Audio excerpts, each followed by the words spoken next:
the wrestling podcast that sets all other podcasts apart. Covering news from the world of WWE, AEW, TNA, and more. Your favorite weekly episodic podcast, Ramblers Unleashed, starts now.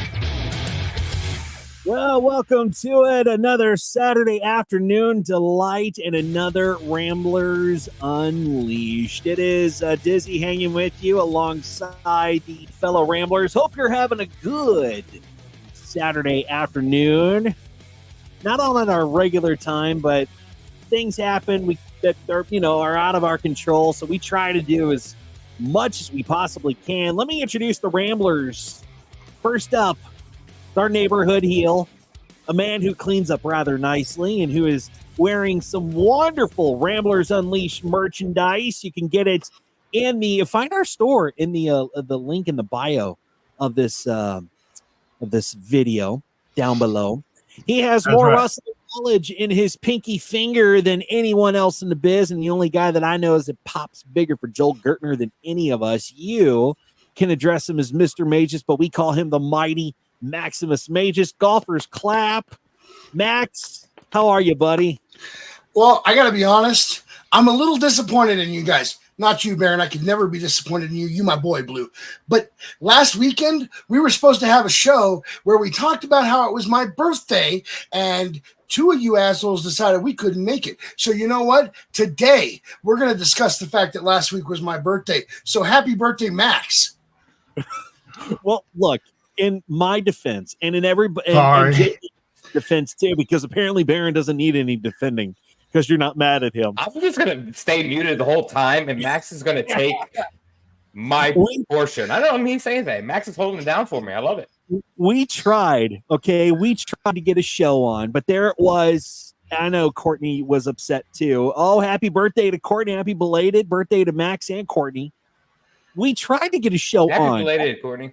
Happy belated, Courtney. It was freaking Slammiversary. J-Bone had things going on. I had things going on. And we just couldn't make the show happen. So I apologize on behalf of J-Bone. I apologize for not having a show last weekend. But here we are. Happy belated to Max and to Courtney too. So maybe you can forgive us. I'll try to find it in my giant heart to forgive you guys. I hope so. Max, did the midget stripper not show up at your house last weekend? They called. They somehow got the wrong address. They went to my house in Texas that I haven't been at since June.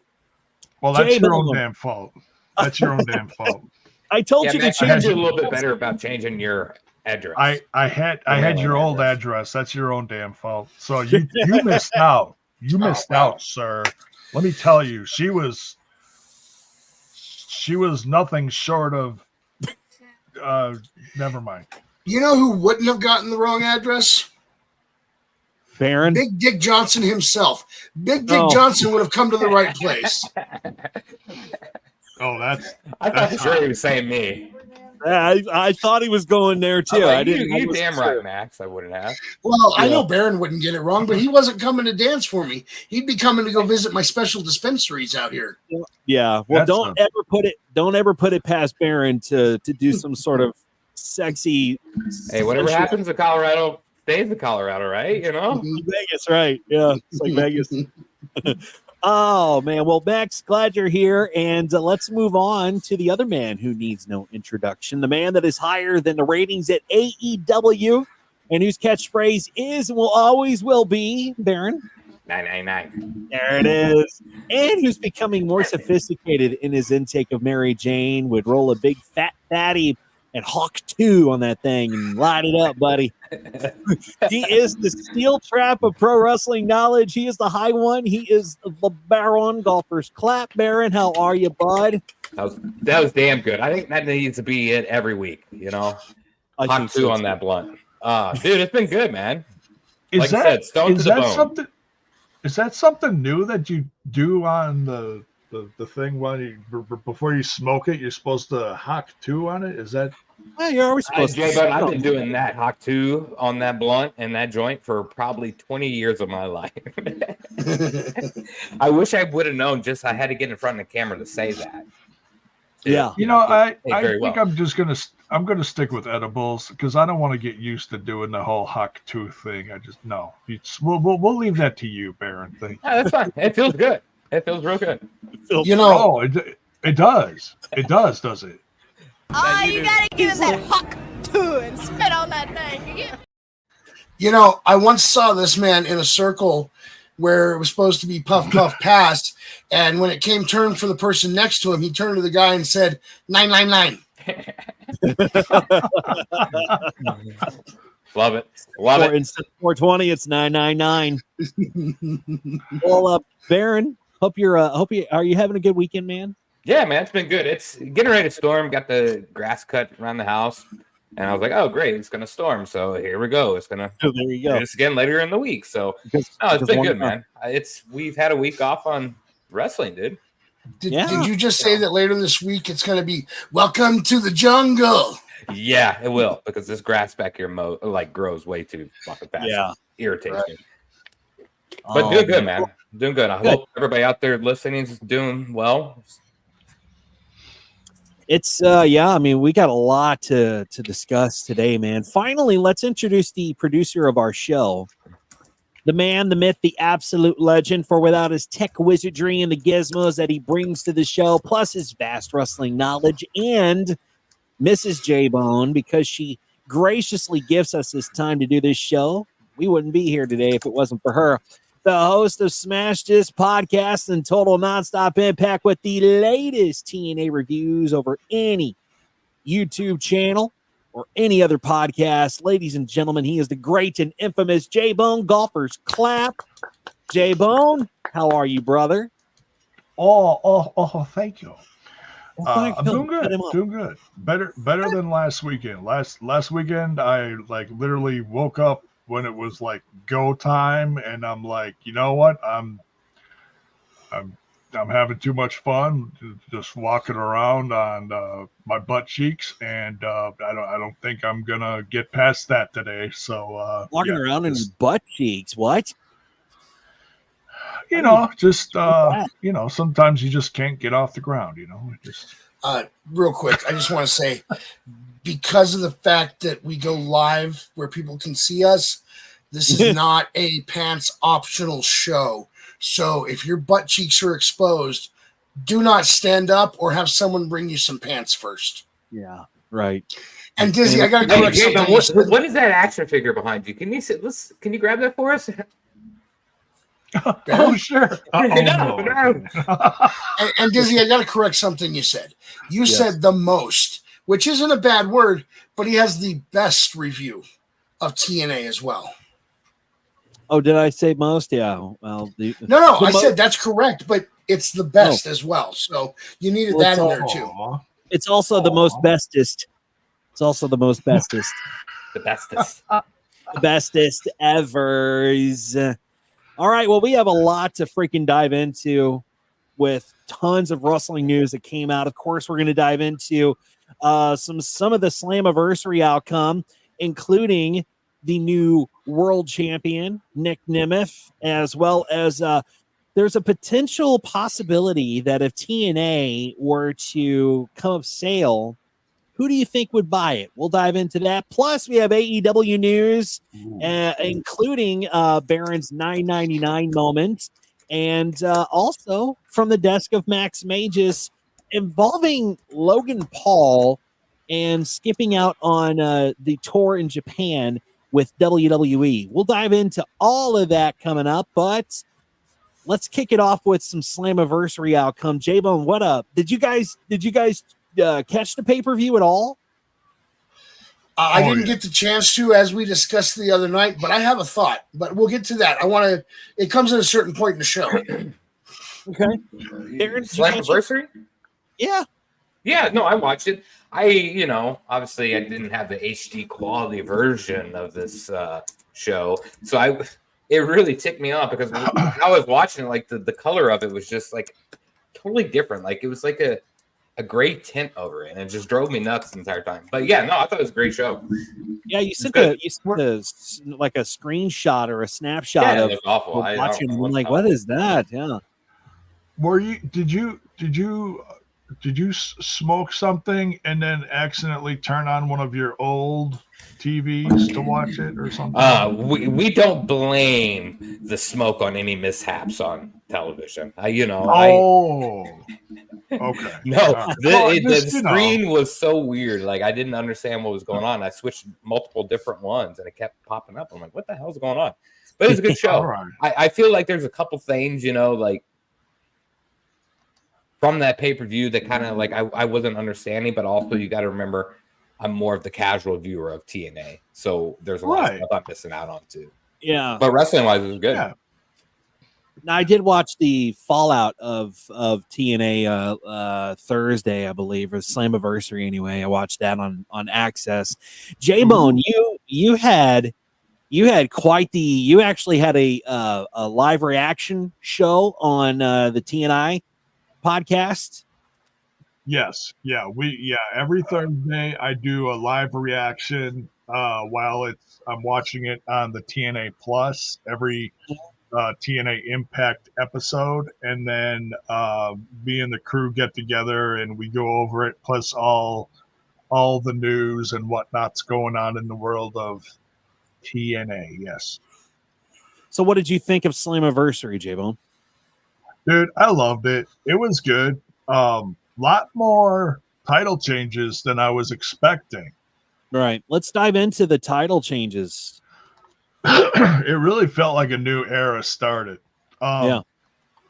So yeah, let's talk about what I think was hands down match. I'd say match of the night in my professional podcasting opinion. I'd say the X Division Championship, Mustafa Ali defending against Speedball. Yeah. And that one, man, they just knocked it out of the park. I mean, was there a lot of extra stuff that happened in the match? Absolutely. I mean, we had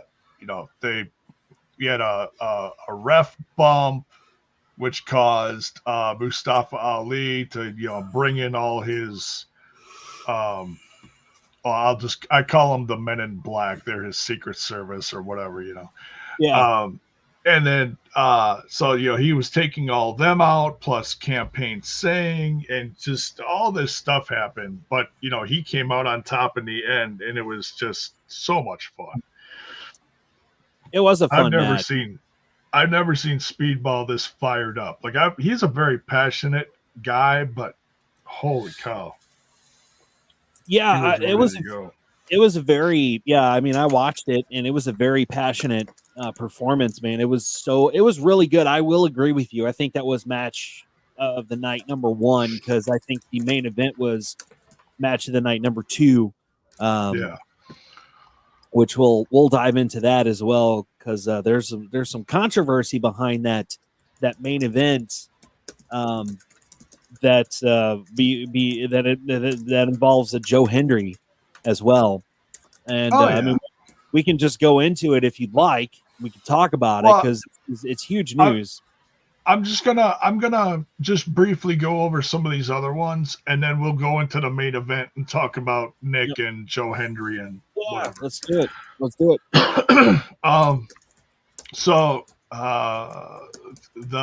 The team of Alicia Edwards and Masha Slamovich were the only ones to retain their titles. So they're quite lucky. New tag team, new TNA, the men's tag team champions, ABC, beat the System. So good on them on winning. PCO beat AJ Smith. Mm-hmm.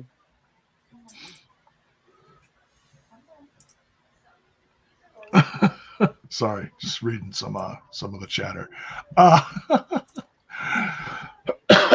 Excuse me. But yeah, and that there's a new guy that especially if you go check out the pictures on TNA wrestling.com in their news section, the pictures from Slammiversary, there is a new guy who is backing. He's kind of the muscle for AJ Francis, and kind of looks like a Sid Vicious type. His name is Josh Bishop, guy from the Midwest. And he hasn't said nothing yet, but he's been letting his actions speak for himself. He's going to be, and I'm hoping that he sticks around and he wasn't just someone that, was there for like just the tapings or something. Yeah. But yeah, PCO beat AJ Francis for the Digital Media Championship and the International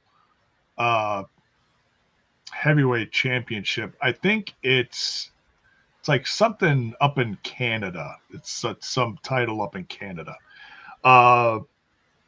Jordan Grace, Knockouts champion. She defended successfully against Ash by Elegance. And dare I say, that is Ash's best match I've seen her in since she's left the WWE. I mean, I'll definitely agree with that. She had a banger of a match with Jordan. The stuff that, because I mean, if you watch TNA and you watch Jordan Grace, you know a lot of her moves, you know her signatures and what she usually goes for. Well, Ash was blocking everything. It was ridiculous. It was like, oh my God, are we going to get a new champ out of this? It wouldn't have shocked. It wouldn't have shocked me. I thought that was match of the night number 2. You know, there you go. That was so good. That was really enjoyable. It was a really good match to watch. So I don't know what's next for her, but we'll see. And then main event, of course, was phenomenal. The 6-man elimination. We have a new world champion in Nick Nemeth, and it felt a little weird at first, and I'll get into that, but I couldn't be happier. I'm a big time Dolph Ziggler fan. I've been a fan of his for years and have wanted him to get some kind of recognition. And this is how we recognize the ones that deserve it the most. We put a title on them. We do stuff like that. And he's just been by the wayside for I don't know how many years now, and just restarting his career in TNA is the biggest breath of fresh air I've seen in this industry since 2024 started. Yeah. I mean, the main event was one to watch because you had a lot of prominent figures in there, and let's talk about it. I mean, last weekend was the biggest Slammiversary event for TNA, where Moose did defend the TNA World Title in a match against Josh Alexander, who made a fantastic heel turn during that match. Steve Macklin, Nemeth, Frankie Kazarian, and Joe Hendry. And then during the match, Joe Hendry had a ton of momentum, not only in his career in TNA, but Slammiversary as well. And many fans wanted him to become the TNA World Champion, but that didn't happen. He lost the match, and fans claimed that he was buried. So in response to these claims, Nick Nemeth has now shared his thoughts on the matter. He spoke on Busted Open Radio. Nick Nemeth talked about the fans responding to Joe Hendry's loss in the match. He mentioned that Hendry had the potential to shine, and behind the scenes, efforts were made to ensure that he was portrayed positively. Nemeth speculated that the decision might have been aimed at creating a shock factor and boosting views on YouTube, although he was uncertain that that was the exact intention. Nemeth also praised Hendry, describing him as a special talent and expressing appreciation for the fan excitement surrounding him. Nemeth shared that the feedback he received, including congratulations and positive comments, countering any claims that Hendry may have been buried, quote unquote. He also did point out that the match was set up several storylines and noted that Hendry is positioned to contend for the world title in the future. So I think I saw somebody in the chat said we could possibly see a world title defense between Nick Nemeth and Joe Hendry at Bound for Glory. So that'll be good. This is one of those moments that I said that I have something to say about Slammiversary. Yeah. Oh, go ahead. First off, I want to repeat what I said in the chat. I'm a huge fan of Joe. I believe in Joe Hendry. You guys know that. I hype him up every chance I get. Yep. I am not upset with I am not upset with Nick Nemeth winning this belt. First off, I just want to say follow that, because Nick Nemeth winning the title has been a very long time coming. Nick Nemeth has worked very hard over the years. He had to play a cheerleader in WWE just to earn his stripes to get to this point. I'm not upset about this. Nick has worked very hard. He deserves this. He earned it. Now, he had to be pooped on. Yes. Now, as far as the claim that Joe Hendry got buried, number one, if Joe Hendry had gotten buried, he would have been the first one eliminated 3 seconds into the match, and it would have just looked terrible. But Joe got the chance to do some work in the match. Not only was he third eliminated out of 6, but he eliminated the guy who came in as champion. You don't eliminate the guy that comes in as you're getting buried. So for those of you out there thinking that Joe Hendry got buried, I'm sorry. You couldn't be more wrong in this case. I think buried is the wrong word for it. I mean, like, I get where they're coming with the buried thing. I don't think he was buried. I don't think you could bury someone that has more popularity, and we all know how much more popularity he has than everybody else on that roster, just based off the NXT viewership when it comes to their YouTube and everything else. So, like, I buried would be, that's not the right word for that. However, I do strongly believe Joe Hendry should have won that with his current popularity he has going on with NXT and TNA. I think cold-heartedly he should have won easily. Dolph is a 2-time world champion, 6-7-time Intercontinental. I could be totally wrong on those numbers. He has a pretty long, rap sheet of titles and championships and accomplishments. So it's also good that he won that title. But if I was booking, and I'm no booker, but I would have went with Joe Hendry. So I could see where fans are kind of getting upset about that. Buried is not the right word, just like Max said. And look, here's another way to look at this. Joe Hendry had an appearance last night in Davenport, Florida. I haven't taken the time to figure out who was doing a show in Davenport, Florida last night, but he had a show last night. I sent you guys a video the other day. He had a match back in Scotland versus Elias. He's expected to appear and sing at Great American Bash, and considering his entrance music is sung by him, and he sang a song to Top Dollar on Impact a few weeks ago, I'd say that that's worth the price of admission, and he's got a lot going for him. He can show up anywhere. See, he was at an NXT Live House show last night. Thank you, Courtney. Yeah, that's what the show was. Yeah, that's another good point to bring up. I think, like, Hendry also, I wouldn't say is making his way out of TNA, but I mean, like, he's doing a lot of other things. So a title being on him is not a necessity. Not everybody has to hold the title. That's not. He may not be working his way out of TNA, but there is some speculation going around that when his contract is up, he already has a plan for the future to play the game, if you know what I mean. Oh, I'm sure. Well. And I hear the same. I hear the same is true for Jordan Grace. Yeah, I think these two are destined for something great, and I mean, because they're so over. They've had multiple opportunities to be on NXT, and I think that those two have really, really high possibilities of moving into WWE, into the main roster. And Jordan was already on the Rumble, so I mean, we've already established that she can do the work. And listen, this might be controversial. I think she's a far better worker than Jade Cargill. That's my opinion. Oh, yeah. Oh, far. Yeah, absolutely. I agree with that. Now, well, she's been at it for several more. I mean, she's been in TNA for what, going on 7 years now. So before somebody out there puts words in my mouth, this is not a knock on Jade Cargill. I'm sure I am positive, 100% positive. I'm going to like her more when they split her up from Bianca and put them back into singles wrestling, because I'm just not buying them as a tag team, and I think that's part of the reason that I currently have issues with them.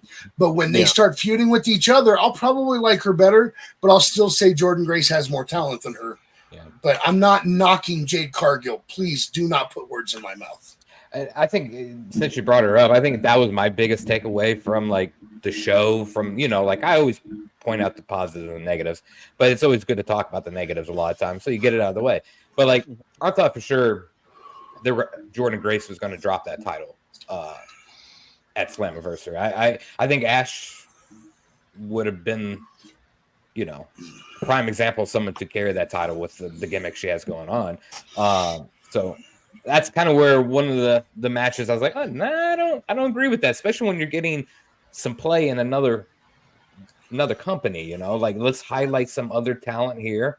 You got your play over here. Let's push the thread a little bit with a new champ. And I was kind of expecting that to happen, but you know, I'm always fucking wrong. And this actually kind of brings up another point of mine now that we've brought Ash by Elegance into the conversation. And this is speculative. I'm not trying to be funny. I'm actually curious. How do you think some of these people feel? For example, Ash by Elegance, Rich Swann, Top Dollar. What do these guys all have in common that I'm bringing up right now? NXT. They used to work for WWE at one time, right? Yeah. Well, yeah. So I wonder how some of these guys feel about the fact that even though they got let go by the WWE, they are technically kind of working, I don't want to say necessarily for, but with the relationship with TNA and WWE. In a way, that's kind of what it is. They're kind of under the WWE umbrella at the moment, as long as WWE is there helping TNA right now. You know what I mean? So I wonder how these guys feel about that relationship. I bet you they're okay with it. The more promotions out there and being able to move around, that brings more viewership for them. Yeah. So that's, you know, more money kind of in their pocket. I bet you, and it's a totally different beast over there now too, though. So I think everything has changed in the back. Yeah. I mean, I would say that they're okay with it because, you know, the World Wrestling Entertainment has no say in what happens in TNA, and TNA has no say in what happens in WWE or NXT. So I think that they're okay with it. I think what they're doing is they're just swapping out talent to possibly get them ready to move over to the main roster of NXT and or WWE for Raw or SmackDown if they're ready. So I don't think anybody has anything to worry about as far as that, you know, being previously let go by World Wrestling Entertainment and then moving over to TNA and then getting a partnership together. So I think that everything.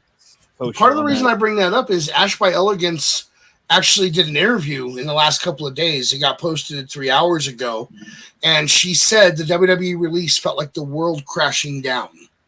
So just kind of, I'm curious as to how they feel about this, that some of them were let go for seemingly no reason. I know some of them were pretty upset about it, and here they are working for a company that's got a working relationship. You know what I mean? Well, how they feel about being let go and how you overall still feel about the company can be two completely different things. Absolutely. Because you're not going to hear a lot of these guys bad talk WWE. You know, I mean, everyone's going to be different. There's been one guy in the last, I don't know how many, that I've seen that has had recent negative stuff to say about his former company, and that's Dijak. And it's like, I just look, everyone can have their own opinion. I understand why he feels the way he did. It seemed like he was on a upward trajectory, and then he wasn't. So yeah, you're going to go through a lot of different emotions, but most of these guys are very appreciative of having that job. I mean, you got to remember, it's a job. Mm-hmm. You're not there to book yourself. You are there because someone wanted you to work for them. And I think a lot of people forget that. Yeah, I think so too. And I don't, we have to remember, we have to understand and realize that in this industry, there's a lot of turnover. A lot of people come in to World Wrestling Entertainment, let's say, and they're promised a push, and maybe there's just nowhere to push them.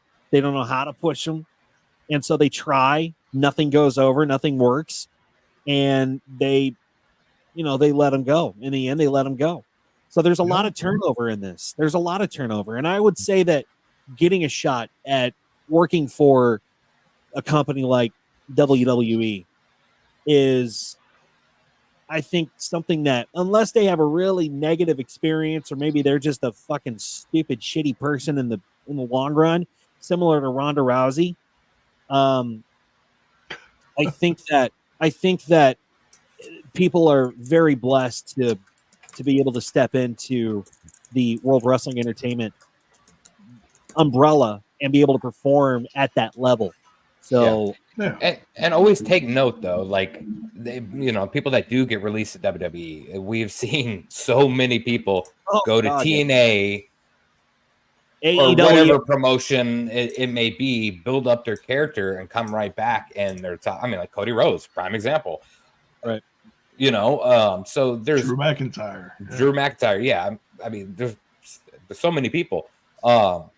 So it's never. I don't think they even think it's a bad thing. Of course, they're upset at the time, but they're losing money. But sure, it's not a bad thing. Just go back and find yourself. Go back and find what you enjoyed about wrestling, and get back to the basics, basically. But I think there's plenty of people that are on the TNA roster that could and should be in WWE. Maybe they don't want to be. It doesn't really matter because they're having fun where they're at. Yeah. No. Let's keep it. Let's keep the talks of TNA going, because there's a very interesting topic that I will want to discuss. As we all know, TNA has been around for a very, very long time, and many fans respect the company for lasting as long as it has, considering just as how many times it's gone under or undergone changes over the years, including people who manage it and things of that nature. Interestingly enough, though, Jeff Jarrett has recently addressed potentially asking about buying TNA. As we all know, Jeff Jarrett co-founded TNA in 2002. He played a significant role in its early development. After leaving the company in 2014, he returned in 2015, and alongside TNA, Jarrett also founded Global Force Wrestling. He joined AEW in 2022 as Director of Business Development. In February of this year, TNA underwent a leadership change. Scott D'Amore was replaced by Anthony. Is it Siccione? It's J-Bone? Yeah, it's something like that. Yeah. Okay. Well, on the My World with Jeff Jarrett podcast, Jeff addressed fan questions and discussed the possibility of acquiring TNA if it were ever for sale. He expressed interest in such an opportunity, noting that the key factors would be the company's valuation and finding a buyer who agrees with that valuation. And Jarrett also mentioned that if a Conrad Thompson wanted to pursue the deal, he would be open to it. So, J-Bone, as the host of Total Nonstop Impact, what are your thoughts on that, man? Oh boy. Well, let's see. Good old Jeff Jarrett. I know a lot of people don't like Jeff Jarrett, but man, I still appreciate him to this day. And a lot of that had to do with watching all the old stuff the Asylum days that you can watch over on the TNA Plus app. Go check that out. Cheap plug. And no, they don't pay me to say that. I wish you did. Yeah, right. But yeah, look, Scott D'Amore recently tried to do the same thing. Anthem is actively trying to make TNA better. And in the last, I'd say, half a year plus, I think the audience fan base can see evidence of that. So until they reach a point where they don't feel like they can do anything else with it, yeah, it's nice to know that there's people out there that are at least curious, you know, and that might want to throw their name in the hat, like a Jeff Jarrett. I think it'd be very very interesting. I know some people didn't like the GFW time when he was running stuff, but that was, let's big picture wise, that was a different Jeff Jarrett. He was not well at that time. He was this is a sober Jeff Jarrett that's contemplating that now. So yeah, it's, look, and I wouldn't be mad about it, you know. I think he's a great business mind. Would he be the perfect one to take it over? I don't know. You know, I still want to see what TNA over the next few years can do with TNA and see if they can get them on a better streaming service, just a bigger audience in general over the next few years. You know, that'd be nice. You know, have them grow TNA Plus. The relationship with WWE certainly does not hurt at all. I feel like he's, not to cut you off, but I feel like Jeff Jarrett's all over the place, man. Like, and I just had to look, you know what I'm saying? Like, I feel like he's on a different promotion doing something every other year. You know, like, he was just at WWE. Now, like, I don't know what the hell's going on with Jeff Jarrett. No, well, he was a producer over there. Now he's actually, well, is he producer in AEW too, or what? He's multitasking. He's a character. He's a wrestler. He's the director of business development in AEW. Okay. Yeah. So he's got a few caps on. Yeah. He's, you know, and I'm sure he's mentoring some people backstage. He's a character. He's always a character. Oh yeah. And I actually like what he's been doing on TV lately. Like, he just had a sit down with Bryan Danielson. He was trying to getting involved in the Owen Cup in AEW. So yeah, I think the only thing I didn't really like him doing was when he got involved in Ric Flair's last match. It was like I get it, you know, but it was like, jeez, you know. I think that, and I definitely thank Jeff Jarrett for doing, you know, at least co-founding TNA, because without Jeff, we wouldn't have this company to talk about. And I think that Jeff just believes in the brand. And I think that it's, you know, since it's grown in popularity outside of what, you know, Dixie Carter did and what Hulk Hogan did and Jeff Jarrett too, I think it's always nice to be able to at least come back home. And I think that maybe that's what Jeff wants to do. I don't know about buying TNA. I don't think Anthem would sell to Jeff, no matter how much Anthem asked for it. I don't think Jeff would buy, or at least Anthem would not extend an opportunity for Jeff to to purchase it. Right. But I think that they should at least let Jeff come in if they're not already, and have some sort of say on the brand that he founded, that he co-founded. So I wouldn't say that it's a wise choice for Jeff Jarrett to purchase TNA, especially right now. Yeah. But I would say that the possibility of him coming in to have something at least to do with the company would be good. Listen, did Jeff make some mistakes back when he was in charge before? Sure. But he's not that person anymore. You know, right. He's had some time to grow, learn, and he learned some stuff about himself over the years. Do I think he's ready to run it again? Maybe. But I agree with Dizzy. I don't think Anthem's giving him the opportunity that he might be looking for. Yeah. No, do I think it's a better idea for Anthem to sell to Jarrett than I think for Tony Khan to bring in, say, Shane McMahon? Oh, yeah, it's a much better idea. But that's beside the point. Well, I'm glad that you mentioned Tony Khan because it's time to get into some AEW news. And we started off with a big debut from Camille. She departed from the NWA last year, sparking speculation among fans about her next career move. And Camille has signed a contract with AEW already months ago, but she finally made her debut on Dynamite this past week, assisting Mercedes Monae.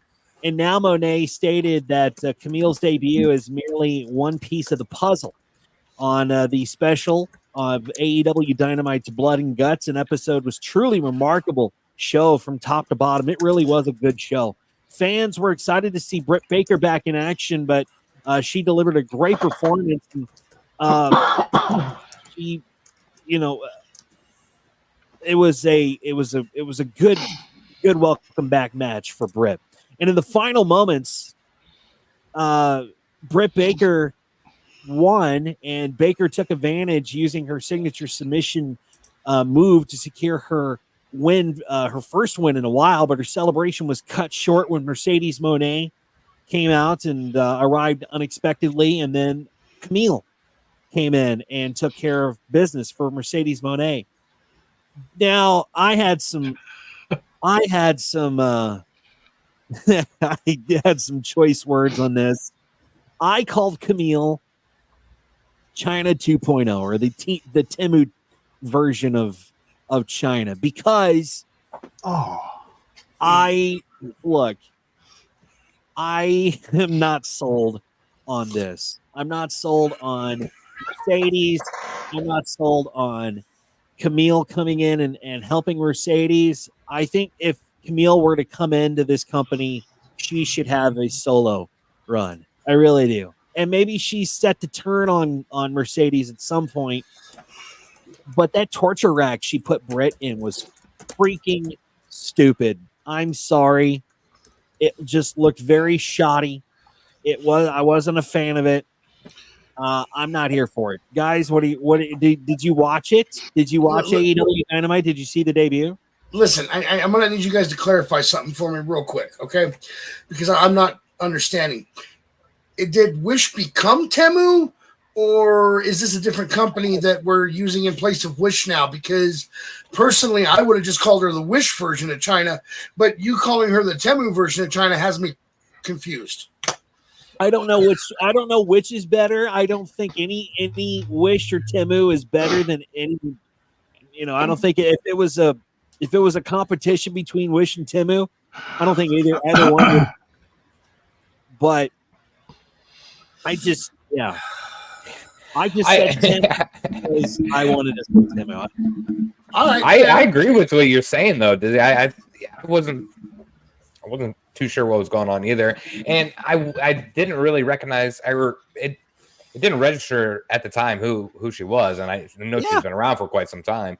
But I think the viewers should know anytime Mercedes, is in the mix, we're usually in the negative outlook, not sold on that completely. And I know there was going into this show, and after the show, a lot of people loved it. And, I have my opinions on it. Hey, listen, I got to bring us back to Phil Mushnick. Do you guys remember who Phil Mushnick is? Not off the top of my head, no. Phil Mushnick was a writer for TV Guide during the Attitude Era. And every time he wrote an article about the WWE for the TV Guide, he bashed it heavily, talked about how it didn't belong on air, that they should just take it off the TV. People shouldn't be watching this drivel, this garbage.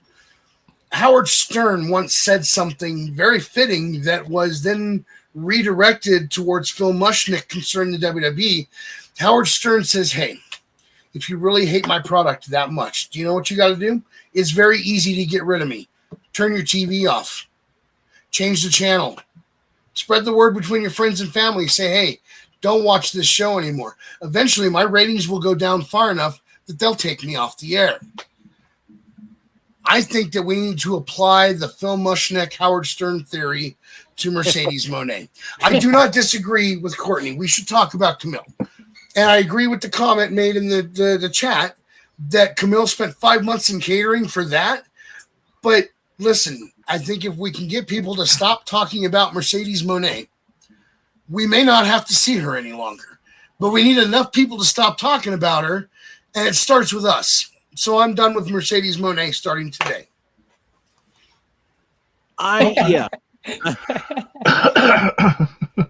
But as long as she's on TV and as long as she's the freaking champ, we have to talk about her. We have to talk about it. But J-Bone, what Bell's boy said exactly, and I agree with that. That's actually a good look. The bodyguard type style for Mercedes, just because Mercedes is definitely going to be that heel that's not going to have to win her match on her own every single time. Yeah. So that is a very good point there. I didn't really even think of it that way, like a Shawn Diesel kind of thing. I mean, yeah, that's why. Yeah, that's why they're doing it. I know that they're trying to set Monae up to be a decent heel with a bodyguard. Yeah, a stronger heel. And it's the same situation with Triple H and Chyna.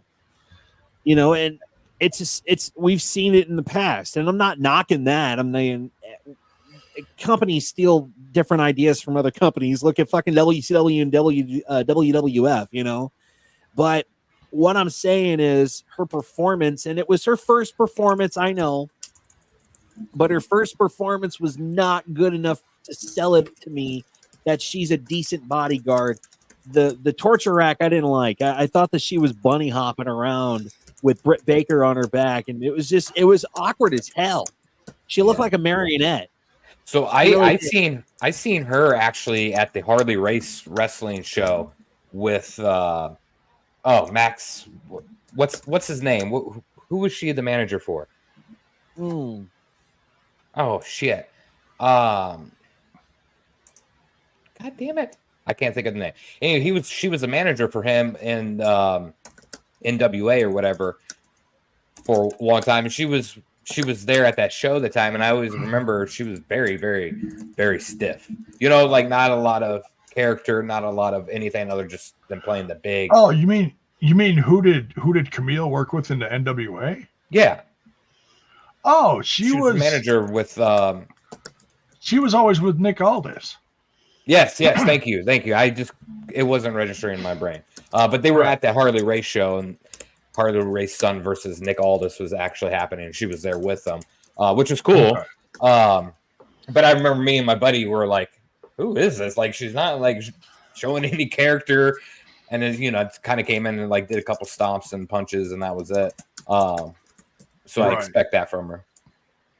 Yeah. So I know I'm going to be in the minority here, and that's okay. That's the good thing about this show is we don't all have the exact same point of view. We all have our own favorites. We all have our own things we like and things we're not big fans of. So, but we all believe in Joe Hendry. Well, yeah, that's yeah.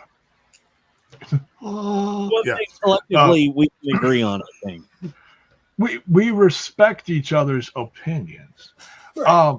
But look, I've been waiting, as many other fans have been, waiting for her to show up somewhere. I couldn't remember if it was announced that she signed with AEW and then she just hadn't shown up yet, or if it just wasn't known anywhere. She hadn't been around for so long. I forgot, but that's neither here nor there. I will say that I hadn't heard that she was going. I didn't even know she left the NWA. So I had no idea she was going to AEW. Had no idea. That was ran on TV. I'm like, well, who the hell is that? November last year was her last show, and then she became a free agent at the start of the year in January, and that's when people started talking. Yeah. And then she had a big interview with Wrestling News Inc. A few months ago, and that really started getting things going, because she would talk about this company, she'd talk about that company, but she would never say anything specific. She wouldn't say where she was signed or anything. So so then after that, she wasn't showing up anywhere. She wasn't really doing indie dates to my knowledge. If she was, I don't know about it, but I think she worked more in the South more than anything. But when she showed up, it took me a second to figure out who she was, just because of the camera angle was the camera was on Britt Baker, and you could see someone coming up behind her, and until you saw them both side by side in the ring, it was like, oh, okay, that's Camille, and then they said, yeah, that's Camille.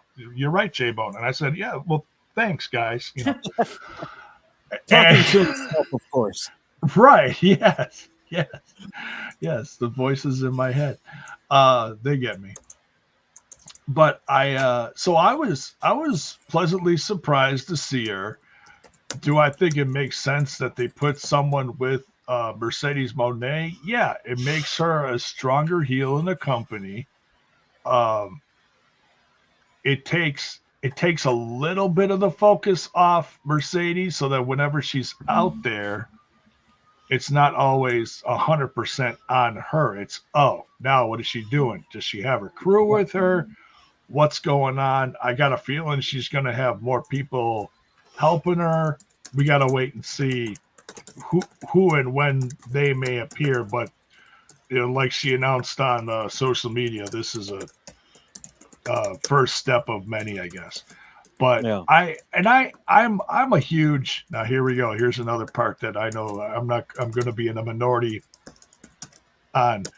I'm a huge Lex Luger fan. Okay. I grew up on Lex Luger. I know he did the torture rack. I love the way he did it. Sometimes he did it just real nonchalantly. Sometimes he was jumping up and down when he did it. He was always huffing and puffing.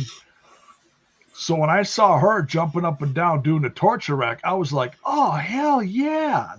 That's like, that just, because she is a taller, meatier. I don't know what's the proper thing to say for a woman who's muscularly, enhanced. I don't know. So is there a proper term I'm missing out on these days? I don't know. She's a beast. She's a beast compared to Mercedes Monae. So was I overall happy with the debut? Absolutely. I can't wait to see what else she does. She is going to be a person that goes out there and doesn't probably say too much, because in the NWA, from what I remember, now I only watched it for so long, but when she was out there and she was champ for a while, she didn't say two damn words. And people were always shoving a mic in her face like, hey, you got something to add to that? And she'd be like, no. Yeah, that's what I remember the most from her, too. She was very stiff. When I say stiff, that's what I mean, not very, right. vocal or anything. So, that. I can't comment on her promo game or anything. So, well, the good thing is she's got the master Mercedes to be her promo. Right. So we'll say. Oh God. Oh, I don't know if that's Dizzy. Look, I'm Dizzy not loves. Dizzy loves her promo work. Oh God. Yeesh, I'm not sure that's. We're gonna have to wait and see what she does. But here, I'm here for it. We'll see what happens. I'm excited to see what AEW if they push Camille the proper way. I'm excited to see what they do.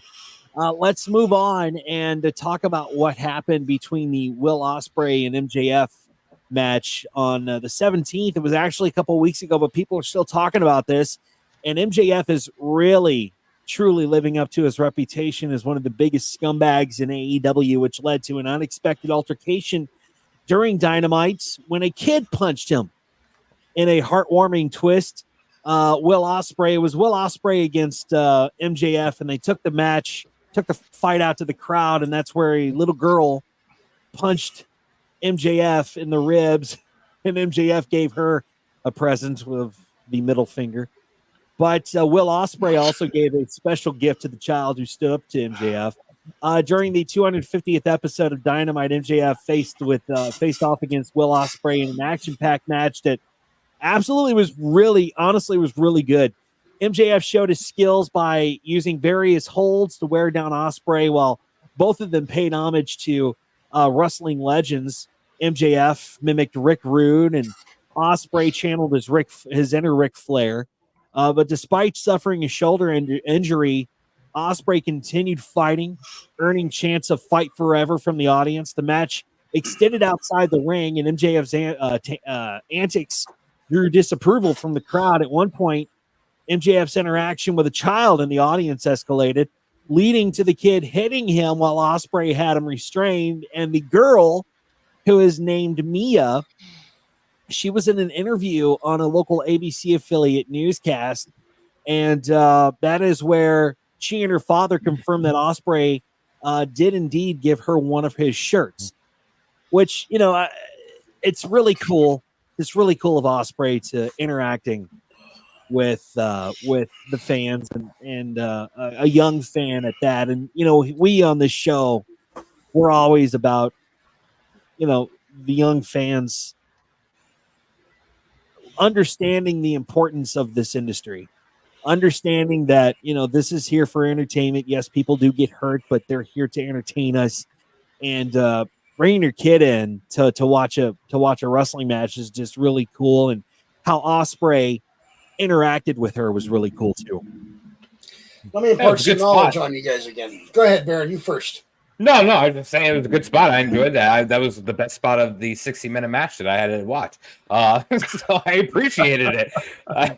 Too long, bro. I don't care, man. I don't care what people's viewpoint, and I love wrestling just as much as anyone. But man, I was long.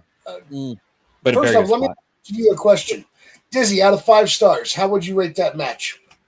Oh, I'd give it probably a solid 3.5, 4. J-Bone, how many? I fell asleep during that episode of AEW. I'm sorry. And that's not to say the match was boring. I heard it was very long. I hear you passed out before that is what I'm hearing, so I'm not worried about it. Yeah. I have a point. Baron, what would you rate it? I'd give it like a 3. Okay. Everything I've heard, whether it be IWC or people that I know and trust, this match was amazing. Courtney gives it a 4. I have heard nothing but good things about this match. As a booker, that was a mistake. I would not have put this match on free TV. Especially since Ospreay has challenged him to a rematch at Wembley for All In, All Out. Which one is this? Either way, my point is, why didn't we have the rematch short match? Because how are you going to top the 60-minute match that they just had? You put on too good of a show, you can't top it at the pay-per-view where you're making the money for it. One word. Dog collar. Yeah. Oh, wait, that's 2. Never mind. I could be not the way Rick Steiner spells it. Yeah, right. And I don't want to know what Rick Steiner does with his either.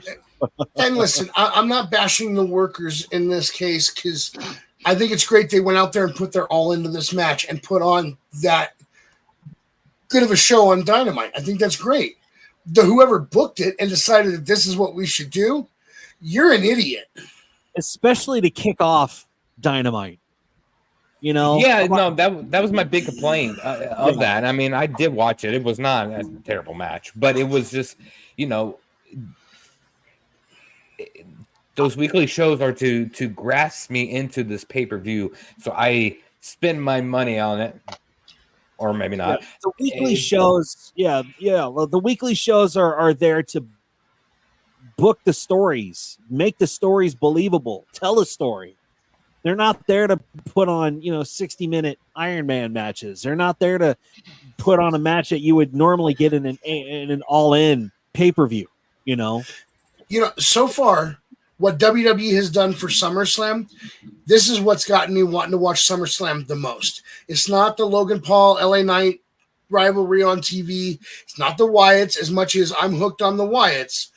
It's the build-up for what they're doing with the Bloodline come SummerSlam. Last night, if you guys watched the show, the Bloodline qualified for a tag match again. Oh, wait, I'm sorry. WWE put that on SmackDown instead of on SummerSlam. But we do get Solo Sikoa versus Cody at SummerSlam. And still, my point stands. It's the Bloodline buildup. They have done this so well. Leading into SummerSlam, they sold me on SummerSlam with that one match. As much as I want to see Gunther versus Damian Priest, that's not the match that sold me. Bayley versus Nia, definitely not sold on that. But Cody versus Solo, come on. That right there is worth the price of admission alone, the way they've built it. Yeah. My vote is for Rhea Ripley versus Liv Morgan, just because I want to see Rhea lick more things. Hold on just a second. Before anybody else says anything, Baron, sorry. You support that statement, don't you?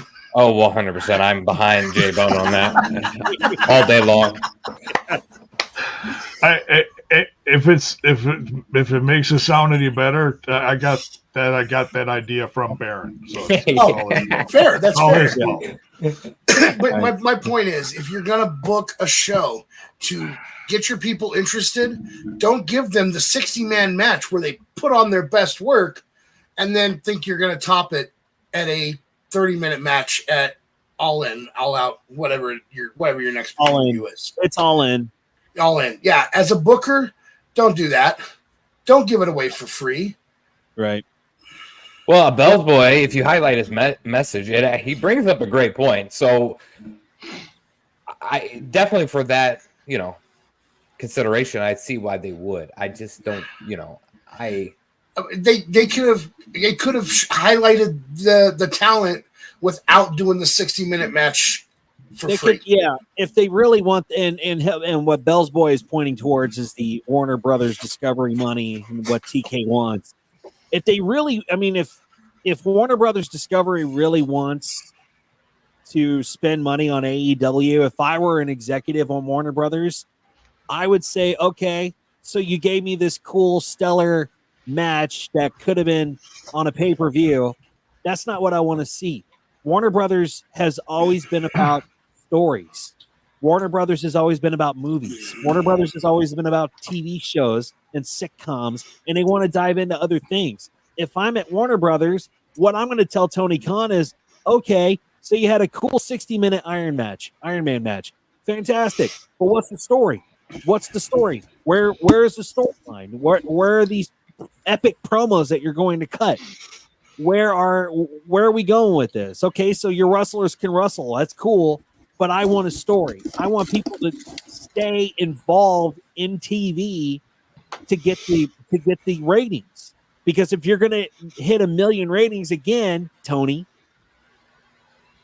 this is what you have to do. You don't put. I agree with Max on this. You don't put a pay-per-view standard match on free TV or on cable.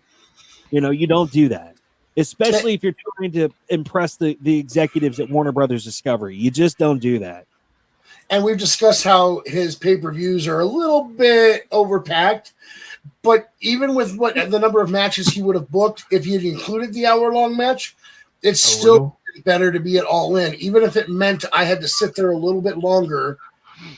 You know what I mean? Yeah. Well, let's dive into the next story, because this is a question of the day for our listeners, and this does involve Beth Phoenix. She was a trailblazer. She's a Hall of Famer in the WWE. She rose to prominence during the era of when female wrestlers lacked spotlight, and now that she is no longer with the company, her potential AEW debut has become a topic of interest. Beth Phoenix, a multiple-time women's champion, renowned for her exceptional in-ring skills, was largely inactive as a competitor for a significant period. Her most recent match took place at Elimination Chamber last year, where she and her husband, Adam Copeland, defeated Finn Balor and Rhea Ripley. Now, as reported earlier, Beth has parted ways with WWE as her contract expired, and she is neither re-signed nor offered a Legends deal with the company. So Beth's husband, Adam Copeland, is now signed in AEW since October of 23, and Beth has contributed the opening line, "You Think You Know Him," to his AEW theme music. Now, that doesn't really mean much, but since her husband is there, guys, and our listeners, do you think that Beth Phoenix is possibly headed to AEW? And if so, what would be her role? Oh yeah, I think I'm sure she would be going to AEW if she plans on continually, wanting to be part of the company. Who knows? Maybe she doesn't. I really am a strong believer that Adam Copeland should be nowhere near a ring at this point in time. However, I digress. If she does, she'll be a great help to the young talent of women, help with many things along the line. She doesn't mean she needs to be a character in the ring. Not everybody needs to be a character in the ring. You know what I'm saying? There's a time where you can help mentor young talent, which AEW does need that help. So I think in that capacity of some sort, she could be, great help for him. And hopefully she gets to do whatever she wants to. Yeah, because she's always been great. I love Beth Phoenix. Yeah, I think she's earned that right. Max, what are your thoughts, man? Where do you think she's going, dude? Honestly, I know that her and the kids told Edge to go have fun with Uncle Jason. That doesn't necessarily mean she's got any interest in going to have fun with Uncle Jason. For those of you out there that don't know who that is, that was quoted from Edge talking about Christian.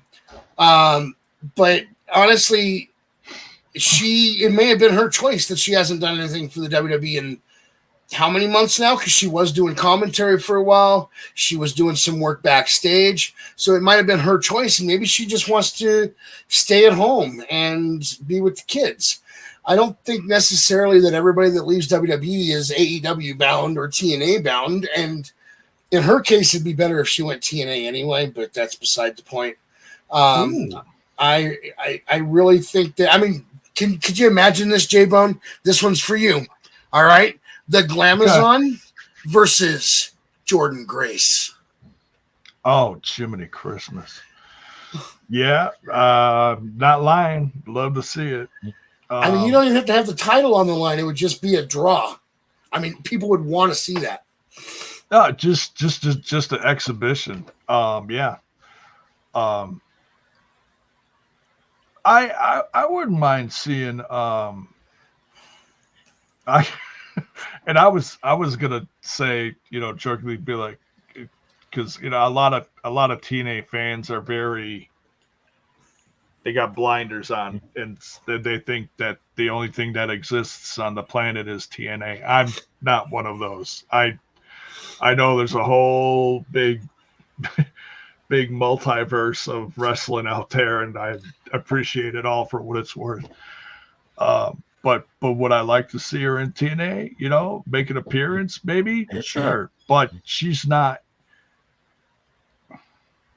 It'd be more realistic if she was still with WWE, because then they could throw her over there for a while, a few months, 2-3 months, whatever.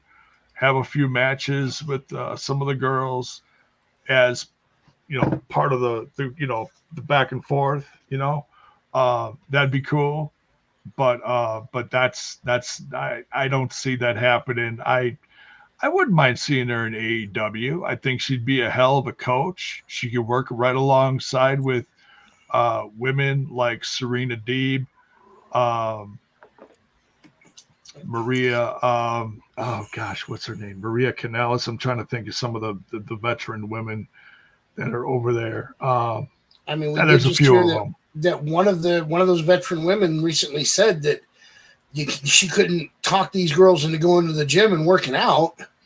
So, I mean, yeah, I just mean it's, if there's more of them, maybe that could influence a little more, but nonetheless, yeah. But my point at the end of the day is I wouldn't assume she's going anywhere. She might just want to spend more time with the kids and watch her husband on TV. You know what I mean? Oh, sure. Yeah. I mean, her husband's still getting paid as far as I know. Yeah. Oh, yeah. I don't know about Uncle Jason, but. Yeah. Well, I mean, we'll have to see what happens with Beth Phoenix and where she lands up. And still, please continue the conversation in our chat where you think Beth could go. And on our Twitters. I mean, feel free to go to our Twitters and tell us there. Yeah, absolutely. I didn't have this. I'll tell you two quick matches I would love to see Beth Phoenix have. And that's with Nyla Rose.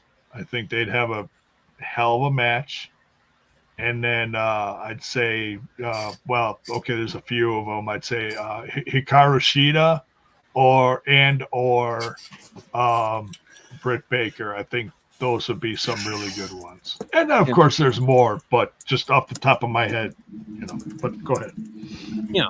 And I didn't have this in my news, but I feel like we need to talk about it because it was a pretty significant thing on the July 24th edition of Dynamite. We had Blood and Guts, the match that took place at Bridgestone Arena in Nashville, Tennessee. The bout saw Team AEW consisting of Swerve Strickland, Mark Briscoe, Darby Allin, and the Acclaimed going up against the Elite, the Young Bucks, Okada, Jack Perry, and Hangman Adam Page. That was a brutal match. And I'm calling the Darby Allin, Jack Perry spot the chair shot heard around the world. The unprotected chair shot, too, where Jack Perry was handcuffed to the cage and I'm sorry, it was Mark Briscoe. It was not Darby Allin, but Mark Briscoe. He used the scapegoat chair on Jack Perry's head. Now, Max, I know that you've been in the business before, and I know that people are talking about this chair shot, and specifically with how Mark did it. If you watch it, and I've seen replays of it, Mark went to hit Jack Perry with the chair, and before it made contact with Jack's head, Mark let go of the chair, so it looked like he still had a grip of it or a hold of it, but after it made contact with Jack's head, clearly it was pretty clear that he didn't have control of the chair anymore. Do you think that was a smart move, Max? Do you think that should have been maybe not done? Well, first off, I can tell you that every single chair shot I took in the business, I took. I did not put my hand up. I didn't do any of that. And I'll tell you why. Because I watched Undertaker put his hand up for every single chair shot he took, but he sold it like he took a full chair shot. And to me, that's fine. You make that personal choice. But from my perspective, it doesn't look like you got the full impact of that. So why are you selling it like you did? So for me, whenever I was out there in the ring and they were going to hit me with a chair, I kept my hand down. I took that chair shot full on. Now, I just watched that chair shot that you're talking about. God, did he swing that thing hard. But he did have control right up until the connection. I watched his hands release as the chair hit the head. That's where he let go of it and it went flying. So he controlled it all the way through. Everybody was safe. depending on Jack Perry's preference about having the hand up or not, that's the only place where the concern comes in. But to me, like I said, it looks better when you take the solid chair shot. Well, Nick Jackson commented on the situation with Sports Illustrated, and he stated that Jack Perry is fine after taking the spot. He said that we know the risk that we're taking in the ring, and it wouldn't have happened if if he wasn't prepared for it. And of course, they had to come to some sort of agreement that, okay, yeah, we're going to do this. We're going to do this chair shot. Jack had to agree with it, because if he didn't, then they wouldn't have done it. But I do want you guys to notice something. If you go watch the replay of the chair shot, slow it down just a little bit if you can. And I want you to watch right before the chair gets to Jack's head. You'll see Jack's head lower a little bit. Yeah. He took it solidly on the top. That's how he protected himself. Now, when I worked with RMCW, we had a situation at the end of a show one night. Now, depending on which of the guys you hear it from, the story's a little different. But in essence, we had a wrestler that was blind. He had his peripherals, but other than that, he couldn't really see. Although there was a show during a lightning storm where we were outside. Well, they were. I wasn't at the show. And apparently a thundercrack hit real close, and the lightning was close, and the blind guy looked directly in the direction of the lightning. And everybody made fun of that after that, going, oh, my God, the lightning gave the blind man his sight back. But as the guy came in for the chair shot after the match, he says that he told the blind guy, chair shot coming, and the blind man did not drop his head. He tried to say it again, and the blind guy ignored him, so he whacked him in the face with it and knocked out the tooth. Oh, my God. Oh. The blind guy said he never heard him say it, which is possible. I mean, it's loud when you're in one of those venues, even a small one for the indie shows. It gets pretty loud. Yeah. But if you watch the video, Jack lowers his head. So he does protect himself. He knew it was coming. It's fine. I'm sure Jack is fine. Worst case scenario, he got a concussion, but I'm sure he's better by now. I've taken a lot of chair shots, and believe me, that was tame compared to what I've been hit with. Now we know why you are the way you are. Oh, yeah. I'm not denying it, but I'm going to be honest, I was like this before all the chair shots. So, So did they ever like get up close and personal with you and right before the chair shot and say duck? And then you were like looking for the duck? No, for us it was a little different. I mean, we could have gone in the back and worked the stuff out ahead of time, but most of what we did was this is going to happen. This is going to happen. Oh, and Max, you're going to take a chair shot tonight, so you'll know when that time is. And I always did. I'd be in the ring, and I would see them coming with the chair, and as they brought it down, I'd lower my head. Sometimes, like if you watch when people are getting pinned, for example, don't use Damian Priest at Clash at the Castle. That's a bad example. But a lot of times if you watch while someone's getting pinned, you're watching the referee go 1, 2. But what some people don't notice is the wrestler that's getting pinned is sitting there watching those hands come down, so he knows how to kick out at the last second. So that shoulder comes up right before the 3 hits. It's the same thing when they were coming at me with that chair. I was watching for it. I knew when it was going to be, so I just lowered my head and took it as it came in. Yeah, I feel like they've had a lot of nastier spots in AEW that I'm questioning than the chair shot. I mean, all chair shots to me, especially in the head, they all look fucking terrible. And I always assumed like top of your head would be like the least. You know what I'm saying? Like the top of the head would be. You want to take your chair shot right about here. Here, I was going to say back here. Isn't that pretty?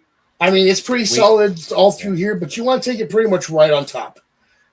And that gives you a solid sound, least chance of injury. Now, if you take it in the face, you can break your nose, you can damage your eye socket, knock out a tooth, become like dizzy, ugly in a sense, but all that's beside the point.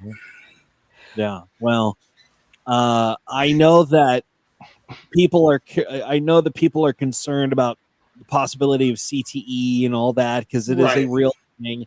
But again, these guys have to take the responsibility of saying, yeah, I want to do the spot, or no, I don't feel comfortable with doing the spot. And if it also depends on who you're working with.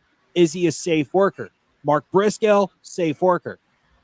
Are we comfortable with telling Mark Briscoe, yeah, go ahead and slug me with the chair? Probably so. Here's the thing. If you hit that chair shot right, your risk of concussion is actually pretty low because really you hit it on that soft part of the chair to make that loud noise. But it's like if I chop you right, you probably won't feel it, but the crowd's going to hear it and they're going to erupt. You know what I mean? Yeah. And if we're going to worry about concussions, we need to stop people from doing things like the diving headbutt. That is a big cause of CTE and concussions. You know, some of the most dangerous moves are the headbutt, Finn Balor's double stomp. You're risking breaking your ankles if you land that wrong. Yeah. And then the Canadian Destroyer. Those are my 3 least favorite moves because of the level of danger that is involved in them. Any move that you do. I mean, that's why Ospreay retired one of his finishers, is because it's dangerous. Any move that you do in the ring, you are setting yourself up for a possible injury, and if not, possibly death. You know, that's why these guys work so damn hard to get to where they are today, because they're professionals. They know what they're doing. And some of the times the spots do go wrong because, you know, heads get turned the wrong way. The call is not made clear in the ring because, you know, you're fighting the crowd and the noise inside the arena. It's hard to hear. So, and as a member of the wrestling world, this is why right here, this conversation is a big part of the reason. It's the biggest part for me why I do not like the word fake being applied to this business. Do you know how much effort it takes, the training to make sure you can take care of your opponent or that your opponent can take care of you, the watching what's going on in the ring, your ring awareness, all of this in an effort to protect yourself and your opponent, staged, choreographed, predetermined. I don't mind those words.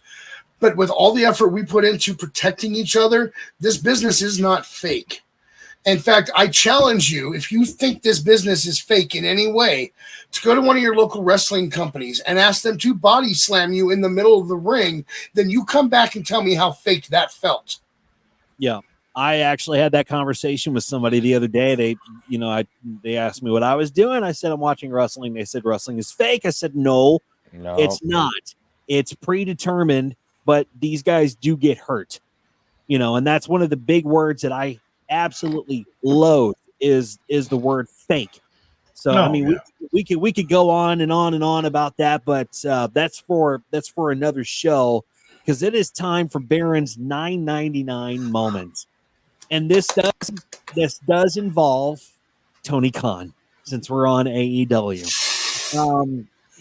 As we all know, the company has experienced significant developments in the last 5 years, including changes in talent signings, production values, and a lot more. While AEW's negotiations with Warner Brothers Discovery continues, Tony Khan has accused WWE PR of spreading false rumors about AEW's TV deal. Now, Warner Brothers Discovery has been key in broadcasting AEW's main shows like Dynamite, Rampage, Collision. The successful partnership led to the discontinuation of AEW Dark on YouTube, allowing AEW to focus exclusively on Warner Brothers platforms. Now, under Tony Khan's leadership, AEW has built a strong relationship with the company. Many believe that AEW will soon secure a new media rights deal with Warner Brothers Discovery. While speaking with the ROH Death Before Dishonor media call, Tony Khan was asked by Brandon Thurston about the reports regarding a potential renewal of AEW's TV deal.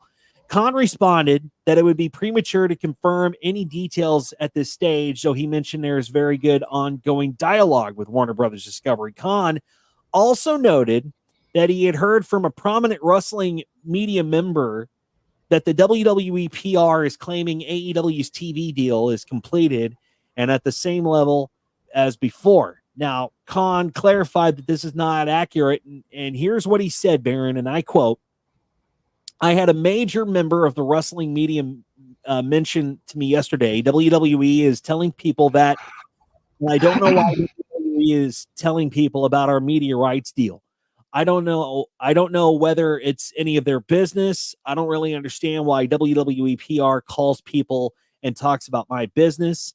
WWE PR is telling people that the deal is done and that the deal is done at the same level that this was going to be in our previous deal. That's not the case. I don't know why WWE PR and why major wrestling media members who are very credible and never lied to me, I don't know why they're telling people that. It's none of their business. I think WWE PR really gets involved in a lot of things, and they shouldn't get involved in it. I can tell you that that is very untrue. When we make a deal for AEW, it's going to be a great deal with a big increase over what we've been doing.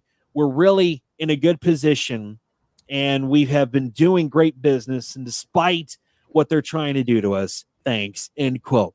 Baron, what is your thoughts on this, man? I mean, we've talked about Tony Khan talking about WWE constantly, but now WWE seems to be kind of sabotaging, if you will, the AEW thing and talking about that. What are your thoughts, man? Let's go.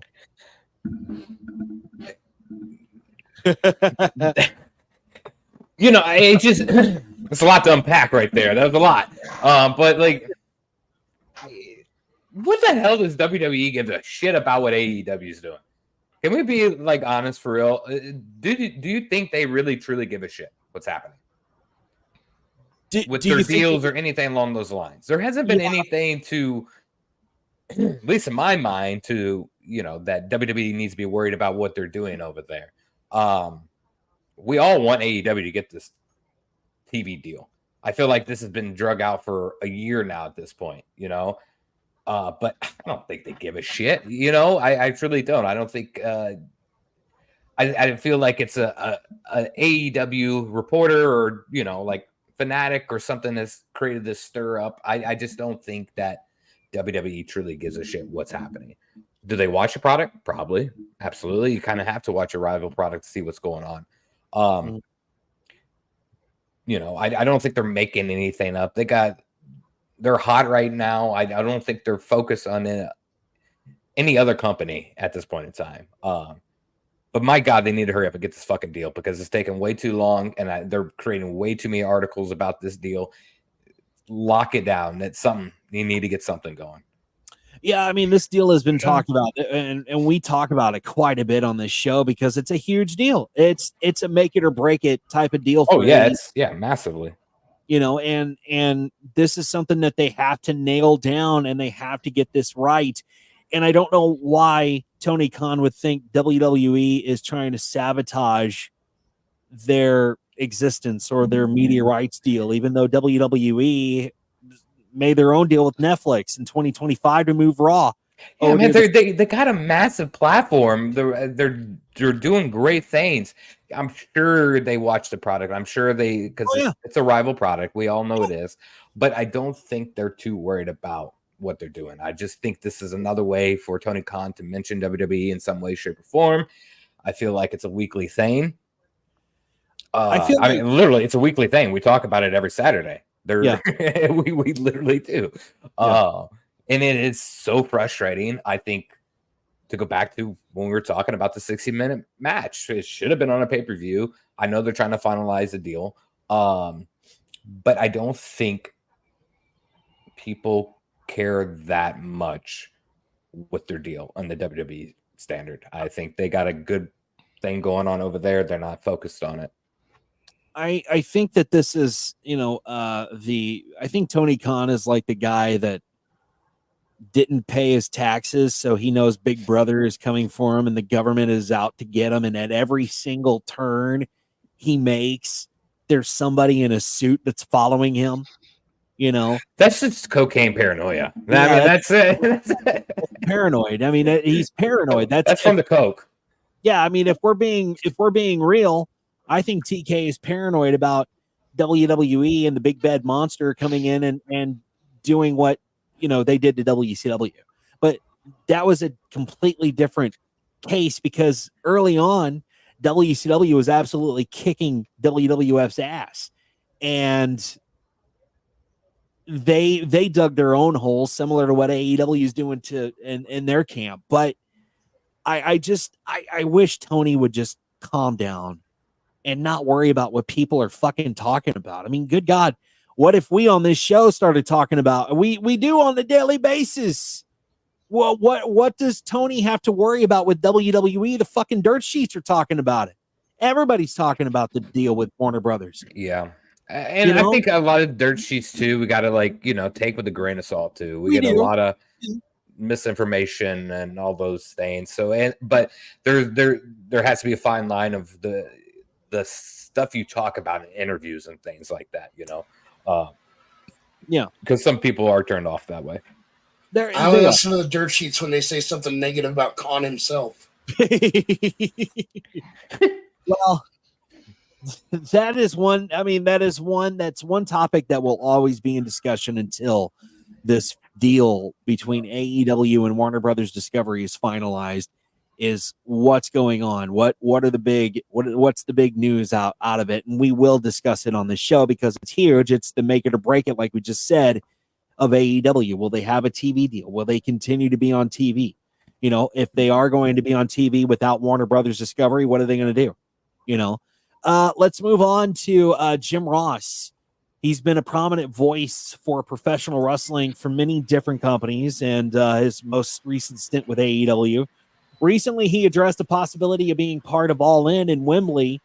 Earlier this year, Jim inked a one-year deal with the company and has been part of every major AEW pay-per-view since, and that it does include the latest from AEW New Japan, the Forbidden Door pay-per-view. But the upcoming pay-per-view All In Wembley Stadium in London means a very long flight for JR, and the question is he well enough to make that flight?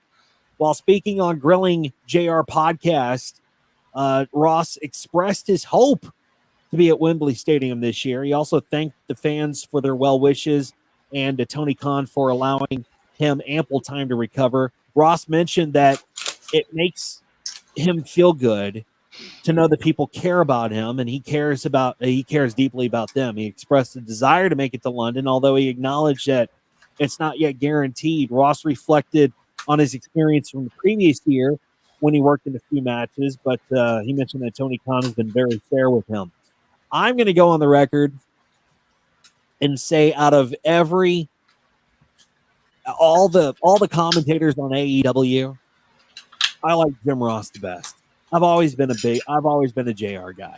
Always have. Even when he was in WCW, I've been on that JR train for a long time. I love what he does. I love his commentary. I wish they would give him the main lead role in commentating the pay-per-views outside of Excalibur, because I don't like Excalibur. But if JR misses All In Wembley, is that going to put a strain on the commentary team, do you think, J-Bone?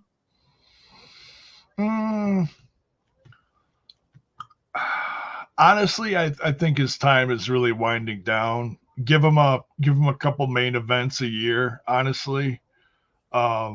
And he's certainly is a good coach to guys like Excalibur, or Tony, or Taz, or anyone in that chair.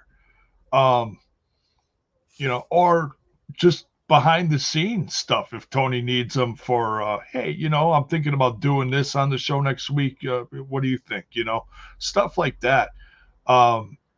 His health ain't getting any better. I mean, do I wish he was up for the task of doing more? Absolutely. But I really don't think he's able to. I think his time is really within the last year. It seems like his time is really starting to wind down. I think when he joined the company 5+ years ago, I think Jim was still in a different place. But he's winding down. And honestly, I don't think he's going to do anything else. Honestly, I love him, but I think Jim's time is winding down too. But again, you have these guys similar to, Waller, who don't want to quit. You have Ric Flair, who doesn't want to quit or doesn't know when to quit. So you have all these people, these legends that really don't know when enough is enough. And do I want JR to be done? No, absolutely not. But do I think it's time? Kinda, because your health has to come first, man. So nonetheless, I mean, we thank JR for what he's done in this industry, and how far he's taken every company that he's been a part of, including WCW and his big break with the WWF. But I think when push comes to shove, it's time. Yeah. The thing is, for some of these guys, this is all they know. Yeah. They don't know how to be anything else. They don't know how to do anything else. And that's not a knock. I mean, this is what they've focused on their entire life. And they don't know what to do with their time if they're not doing this. And I've got to say, on the Ric Flair subject, I mean, if there's anybody that put in that much time in the business that they don't know what to do with their free time, it's Flair. We're talking about a guy who alienated his own kids for years because he was doing a show every night and 2 on Sunday, and that's how he thought he had to be to support his family. So I kind of feel bad for these guys that can't give it up, like Lawler and Flair, and to an extent Flair because he's got his own problems. And Ross, I do wish Schiavone would hang the boots up. I'm done with him. Taz is all right. Excalibur should have been gone from AEW a couple weeks after he started. And Ross really is the best thing they got going. Taz isn't terrible, though. But, what's he going to do? Go home and do a podcast? Oh, he does the podcast, but he does it once a week? It's not enough to fill the time and that loss that he would feel by not doing wrestling stuff. Yeah. I mean, I agree. I mean, they've been doing it 40, 50 plus years, it's a hard thing to swallow to say, hey, kind of step away. But I don't think they have to step away, like a Ric Flair, Jim Ross, or whoever the case may be. The thing that it takes away from other people are that they're always on live TV. You know what I'm saying? Like they're always doing something in ring, or like Jim Ross is always the commentator. Why can't we get those guys in the back during that period of time, mentor talent and stuff along those lines? Like that's where their best places to be. They don't always have to be in front of the camera type of ordeal. I feel like they can, especially Jim Ross. Come on, man. He's gone through some shit in his life, but one of the most knowledgeable people you'll ever have in wrestling. And Ross has experience at what you're talking about. Yeah, because he was head of talent relations for WWE for how many years? Exactly. That's what I'm saying. There's so much more, but they're so focused on the ratings and everything else, so they have to put these people in these places. Kind of, you know what I'm saying? But again, like Max said, man, you've been around 50 years, so you don't know much else in life other than wrestling. So that's where they feel comfortable. But Jim Ross could definitely do a lot for the talent in the back. Yeah, I think he could do a lot. Like you said, a lot for the talent in the back, and a lot for the commentators too. I think he could. I mean, I know Schiavone is pretty well experienced, but he could always teach him something. And Excalibur, I agree with Max. I think Excalibur should have been gone a long time ago. Taz is okay. He's a good heel commentator. He was good in WWF too. But I agree with Excalibur. Let's move on to some WWE news, and specifically, this does come from the desk of Max Magus. So WWE recently did their Super Show and tour in Japan and delighted fans, though Logan Paul did not make the trip. His absence caught the attention of his SummerSlam opponent, LA Knight, as well. Not to ever hold back on his opinion, Knight called out this fact in bold fashion during the tour. LA Knight posed for the crowd and led them along with his trademark chant. And then he noticed a camera filming him for social media and remarked, "There's no Logan Paul, huh? I wonder where he is." Logan Paul's history with Japan is very, very controversial. Years ago, in case you forgot, he filmed a vlog in a Japanese suicide forest, which included a man hanging from a tree and using their reactions to promote the video. This incident likely influenced his decision to skip the tour. But Max, you have some thoughts. Yeah, before I go off on the Logan Paul story and the people that don't really understand why he's not there, there is a positive story that came out of Japan I want to touch on real quick. Cody Rhodes was gifted his dad's hat and robe as part of his tour of Japan by the Japanese people, and that's a positive story that I want to highlight real quick before I talk about Logan Paul. Here's the thing. Not only did his decision with that vlog affect him going on this tour, it is the reason that he is not on this tour of Japan. What Ringside News didn't put in their story, and I haven't seen in most of the wrestling reporting sites, is that there's one more piece of information to this after we talk about what he did in that forest. The fact of the matter is the Japanese authorities had told him, you can't do this, you need to delete the footage. He refused, and he doubled down on it being posted, and they have asked him to not return to Japan because of this. He is currently not allowed in the country. He didn't choose not to go. Japan said he's not allowed here. Now, this may sound like I'm defending Logan Paul. Absolutely, I am not defending Logan Paul. I have made my opinion of Logan Paul very clear. He has gained a little bit of respect with me for various things that he has done, like admitting that he was out of position in that Rey Mysterio flip, the fact that he actually properly trained for this, unlike so many celebrities that try to break into wrestling. The thing is, though, I'm not defending him because what he did was very classless. It was, I'm not sure I can't think of the exact word, but it was wrong. He shouldn't have done that. When the Japanese authorities told him to take it down and to delete the video, he should have done it because this is a Japanese thing. This is an honored custom that he is violating by posting this video.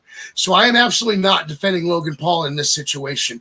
What I am saying is, for those of you critics out there that are claiming he chose not to go on the Japan tour, he doesn't have that choice. Japan took that choice away from him. And I think he's even said this, that he's not proud of himself and what he did in the forest in Japan, and he regrets it every day. But there comes a time where, okay, what matters to me the most? Is it pissing people off and my conscience, or is it getting views? Clearly, we want views too, but I'm not going to go out to a forest and film I hung on a tree just to garner some views. The way he did it, it was not. I've never been a fan of Logan Paul. And that made me gave me a bigger reason not to become a fan of Logan Paul. I've never been sold on the whole Logan Paul thing for WWE either. It was like you said, Max, it was super classless. It was not a wise choice for him to do this. And you can feel bad about yourself all you want and wish you didn't do it, but you still did it. And we have to live with the fact that you did it, and now you want to sell us that you're a good guy. I don't think you're a good guy. I really don't. And I really think you need to drop the title to LA Knight and leave the company while we're at it. Why don't you go visit with your brother in November and be the second knockout of the night by Tyson? If that match ever happens, my gosh. I mean, I don't know if that match is going to happen. I mean, they moved it to November. Mike Tyson was sick or something happened to Tyson. So hopefully we still get to see that match. But yeah, I think it should be the Paul Boys versus Mike Tyson. He'd kill them both. Let's move on and talk about. I just had a mental image that I have to share. Yeah, remember when KO offered to knock out both Austin Theory and Grayson Waller at the same time, and then one punch he put them both down? Why can't Tyson do that to the Pauls? Oh. I know. Maybe it'll happen. Maybe. Let's talk about 2K24, WWE 2K24. It's received some really good responses since the game dropped. DLC content is still coming out. It's set to the next set is July 31st. That will include only Pat McAfee and his boys. The idea is not a winner with some people, especially for those who were left out of the game, including Carmen Petrovic, NXT star. He's responded to Petrovic. I'm sorry. Thank you. He's responded to. Thank you. Appreciate it. He's responded to some recent controversial comments about the game made on the Pat McAfee show. She is of the mindset that pro wrestling fans may want to play as actual superstars in the game and not Pat McAfee and his co-hosts. Ooh. Pat McAfee will feature WWE Raw announcer. Pat McAfee is a playable character in the game. He isn't coming alone, as his co-hosts are coming along for the ride. AJ Hawk, Boston Connor, Darius Butler, and Ty Schmidt are also appearing in the game, all branded with Pat McAfee Show. Some fans have criticized this pack, questioning why these Pat McAfee Show personalities are included over other WWE stars. This is the only DLC package like this, and as all of the other ones feature actual superstars. Still, some fans have questions about this and how the packs are made up in the lineup. Baron, I know you're a fairly big gamer. Oh yeah. How do you playing as Pat McAfee, the actual superstar? Cool. I love it. And anybody that's not familiar with video games or anything, these are called micro transactions. They happen probably in one game's lifespan.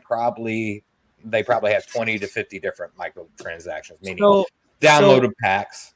Okay. Yeah, I was going to say, if you could clarify what a microtransaction is. Yeah, so a microtransaction is basically just a transaction of skins and camos and things that are in video games. And that's stuff you buy. Stuff you buy, basically, yeah. But, anybody that has ever played any WWE 2K game or any video game that has a microtransactions, which is every game these days, knows that there's hundreds of packs that come out. And there's always announcer pack, NXT pack, Raw pack, all kinds of packs. So there's always chances for these stars to be introduced into the game. And seven faces of CM Punk pack. Literally, I mean they have them all, and there's so people's time will happen. The beauty of WWE 2K is that they have a create a player series where you can create a player and you can send it out to the masses to download. I can go download the player. So someone could create the people that are missing out and you can go download that. I mean, so there's like Joe Hendry. There's so many options in this. For people to complain, it's just goofy as hell, but that's what people do.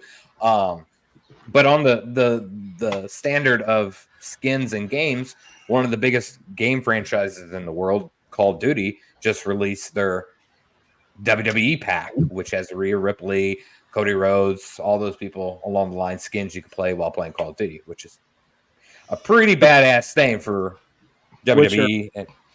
Which are their actual wrestlers, and Pat McAfee and his boys are not. So it's like putting us on a DLC package. Pat McAfee actually had a good match against Adam Cole. I can't speak on any other match he wrestled, but that was actually a decent match. Yeah, and they're also pretty, tied in with WWE, and this could just be the miscellaneous pack that comes out. There's hundreds of packs come out in that, and there's always goofy people that they add into these packs. But you're gonna have a match with whoever you want to have a match with in the game. That's the beauty of video games.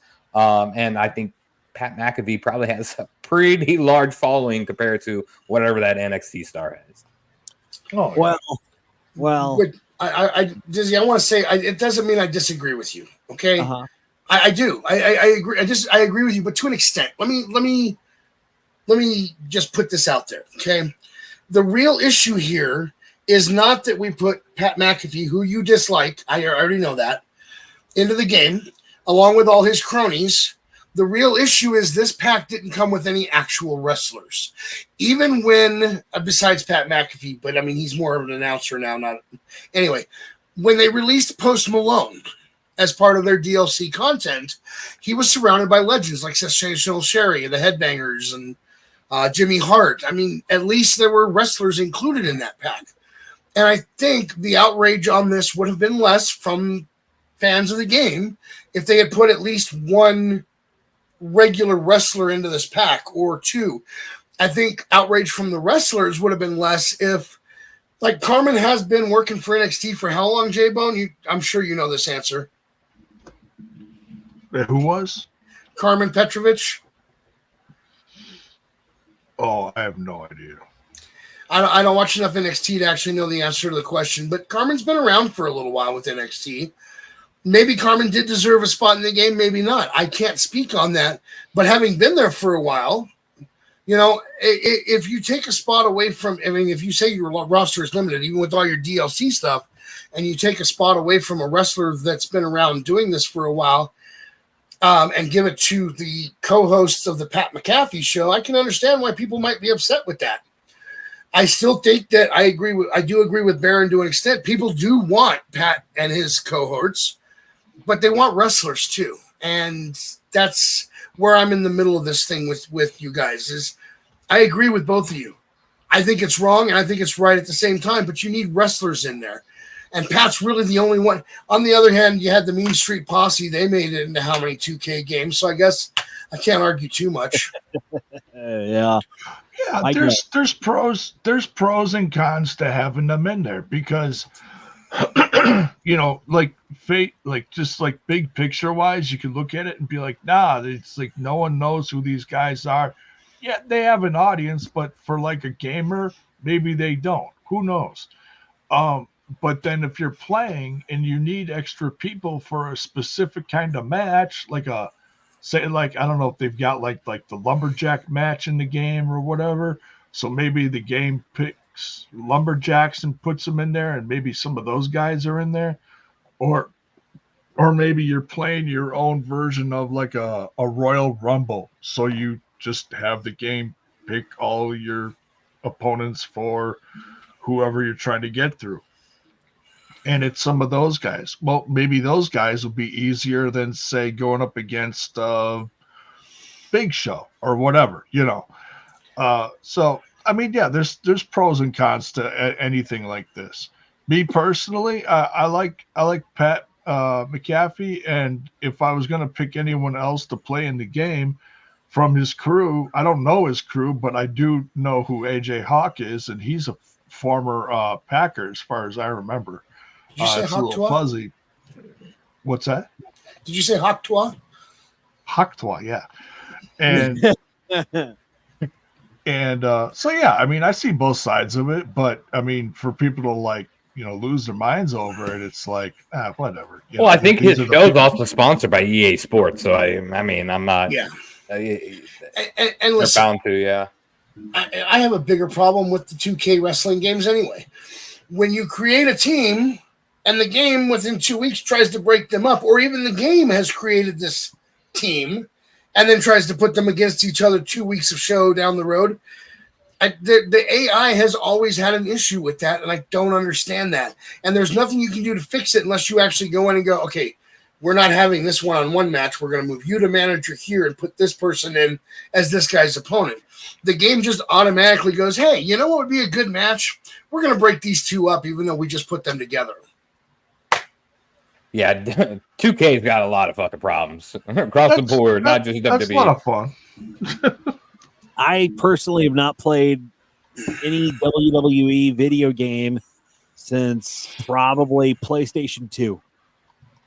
I've played a few of the 2K games. They're super glitchy. I mean, like they got a lot of problems whatsoever. But I don't. Yeah. I mean, SmackDown. You know, the old school wrestling games are my favorite.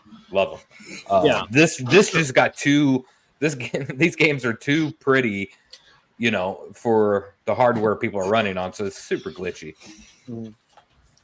Well, let's move on to the last. One, Max. What's that? That's the only one that I still play regularly. That's SmackDown versus Raw 2011. Oh, yeah. Sometimes I'll create a character on the new one. Sometimes I won't. But 2011, oh yeah. Yeah, that's a throwback there. Let's move on to the last story that we have for today, and that is the world of professional wrestling is an ever-changing landscape where innovations remain at an all-time high no matter what, especially now that both WWE and AEW are firing on all cylinders. Interestingly enough, the likelihood of pro wrestling events taking place in the Las Vegas Sphere has been revealed. The Sphere, which can accommodate up to 18,000 people, over 18,000 people, has primarily been utilized for concerts right now. I mean, we've seen U2. They've had a residency there. There's been other bands. Grateful Dead has been at the Sphere. And it also features it also features the Sphere Experience, a film that shows off the venue's technological advancements. Now, reports are coming out to say that wrestling could potentially come to the Sphere in Las Vegas. Since the Sphere opened up in September of 23, its innovative design has attracted significant attention and prompted discussions about hosting wrestling events. Sources connected to the venue indicate that wrestling companies have inquired about holding shows at the Sphere, but not before 2025. AEW's Double or Nothing in 24 was initially planned for another venue at Las Vegas, but with WrestleMania 41 set to take place in the city, there's a strong possibility it may not be held there. While inquiries have been made, there are no concrete plans yet. Now, I have not seen the inside of the Sphere, but I've seen the outside of the Sphere, and I think fucking crazy, man. Like, it's insane. Like, I sent that Grateful Dead video over, not for you guys to listen. I don't care if you're Grateful Deadhead or not. I love Grateful Dead, but the visuals they played in that, and it's seen over the entire globe, which is insane. Wow. But I mean, like, it's absolutely gorgeous. Sorry, the dog's going crazy, but you got to remember, UFC, I think 306 is going to be at the Sphere. UFC and WWE are TKO. So for them to get into that, absolutely. Could they sell it out? Wow. Absolutely. And that would be, oh my God, that would be absolutely amazing. Could you imagine Mania being in there? I would love that.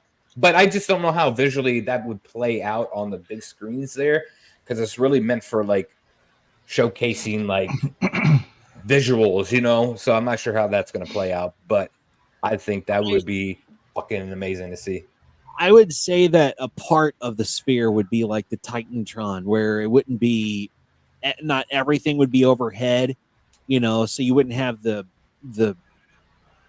graphics overhead of everybody in there. But if they were to do this properly and hold a wrestling event there, I think that they would use the part of the Sphere at least as like the Titantron, which would be cool to see. Oh, that'd be awesome. And they could go back to the old school CGI of Roman Reigns and his dog, you know, flying at your screen. Oh, God. Listen, that would be awesome. Not to be that guy, but do you know how much it had to have cost to build this place or to maintain it? And it just blows my mind that somebody decided that spending that much money was the best idea. I mean, I'm not complaining because it's a beautiful thing. I'm just pointing out that, was this the best idea to spend that money that way? Well, I mean, when you're in Vegas and you got $1 trillion industry, hell, you can spend it on whatever the hell you want out there.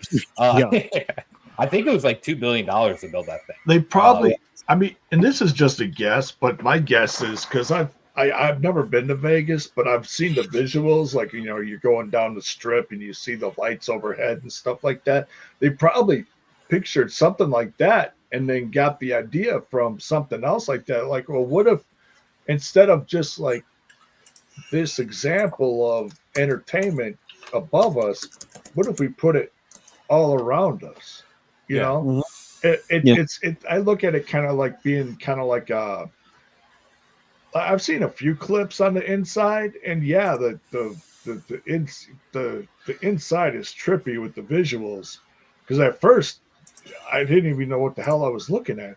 Took me a second to figure out that that's what that was on the inside, and that the band was like, way at the bottom.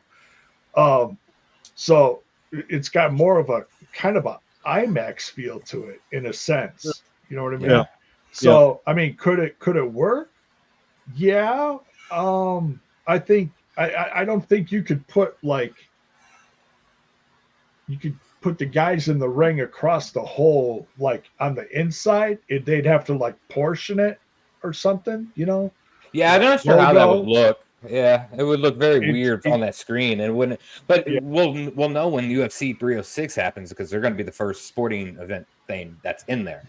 That'll be a good example. Yeah, and what the thing with the Sphere is, it's just not the inside. So they advertise everything that's happening in Vegas on the outside that you can see. So there's massive, it's an eye candy thing, flying in an airplane. You imagine just looking down and seeing that, because they visually show off things and shows and everything else. Oh, that'd be nuts.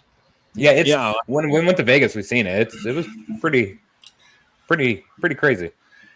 What is it Jeff Goldblum says in Jurassic Park? You put so much time into thinking about whether you could, you didn't stop to think about whether you should.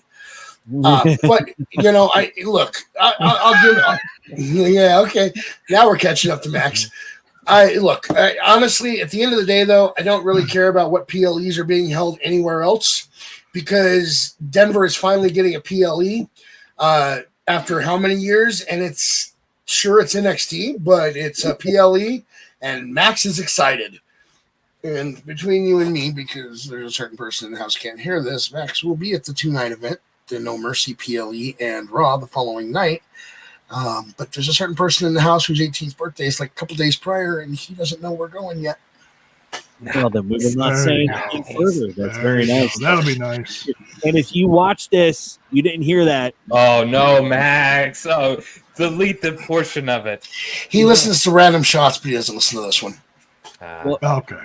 After this one is posted for a while, you need to turn them on to us, man. Oh, yeah. You turn them on to us. Well, that is going to wrap up the show for today. Max, I know you had another point or another topic on TNA that you wanted to do real quick.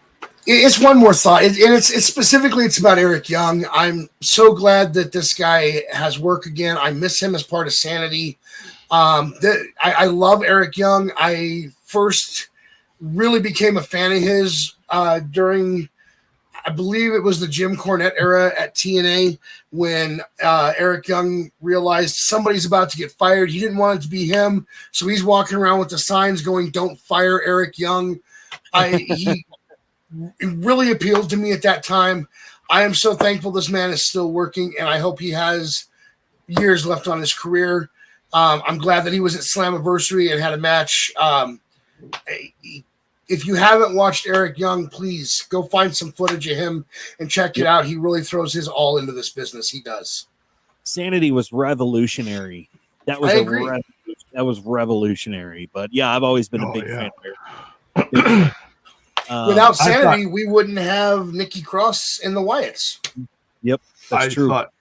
I thought maybe you were going to say the point you were going to make is, because some people have brought this up, is that whether Eric Young should have won or lost at Slammiversary. That topic has come up. I thought that was going to be the topic you were bringing up.